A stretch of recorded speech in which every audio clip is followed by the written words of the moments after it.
સાંથલીની મનન વિદ્યાલય ખાતે કિલબિલાટ 2026 કાર્યક્રમ યોજાયો। સિનોર તાલુકાના સાંથલી ગામ ખાતે આવેલ મનન વિદ્યાલયમાં પ્રાંતગણમાં કિલબિલાટ 2026 કાર્યક્રમનું આયોજન કરવામાં આવ્યું હતું। આ કાર્યક્રમમાં વિદ્યાર્થીઓએ દેશભક્તિ અને વિવિધ સાંસ્કૃતિક કાર્યક્રમો દ્વારા પોતાની પ્રતિભાઓનું મનમોહક પ્રદર્શન રજૂ કર્યું હતું। વિદ્યાર્થીઓ દ્વારા ગીત, નૃત્ય, નાટિકાઓ તેમજ અન્ય સર્જનાત્મક પ્રવૃત્તિઓ રજૂ કરવામાં આવી હતી, જેને ઉપસ્થિત સૌએ ભારે વખાણી હતી। આ કાર્યક્રમનો મુખ્ય હેતુ બાળકોમાં રહેલી અદ્રશ્ય પ્રતિભાઓને ઉજાગર કરવાનો તેમજ તેમને મંચ પર પોતાની કળા રજૂ કરવાની તક આપવાનો હતો। આવા કાર્યક્રમો દ્વારા વિદ્યાર્થીઓમાં આત્મવિશ્વાસ, શિસ્ત અને સંસ્કારોનું સંવર્ધન થાય છે, જે તેમના સર્વાંગી વિકાસ માટે અત્યંત મહત્વપૂર્ણ છે।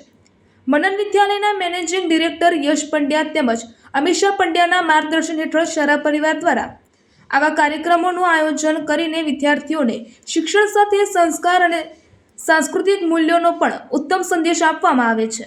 રિપોર્ટર ફૈઝ ખત્રી, સિનોર, વડોદરા। સિનોર તાલુકા પંથકના જ્ઞાનજ્યોત થકી શિક્ષણ સાથે સંસ્કાર પ્રદાન કરતી આપણી મનન વિદ્યાલયના બાળપ્રિય કાર્યક્રમ કિલબિલાટ 2026ના માધ્યમ દ્વારા બાળકોમાં પ્રાંગણતી અદ્રશ્ય પ્રતિભાને ઝંકૃત કરવા, દ્રશ્યમાન કરવા માટે આજે સાંસ્કૃતિક કાર્યક્રમનું આયોજન કરવામાં આવેલ છે। દેશ અને દુનિયાના સમાચાર જોવા માટે અમારી ચેનલ વાત્સલ્યમ સમાચારને સબસ્ક્રાઇબ કરો અને બેલ આઇકોન પર ક્લિક કરો, જેથી આપને રોજે રોજની તમામ અપડેટ મળતી રહે। સાથે જ અમારા ફેસબુક અને ઇન્સ્ટાગ્રામ પેજને ફોલો કરો।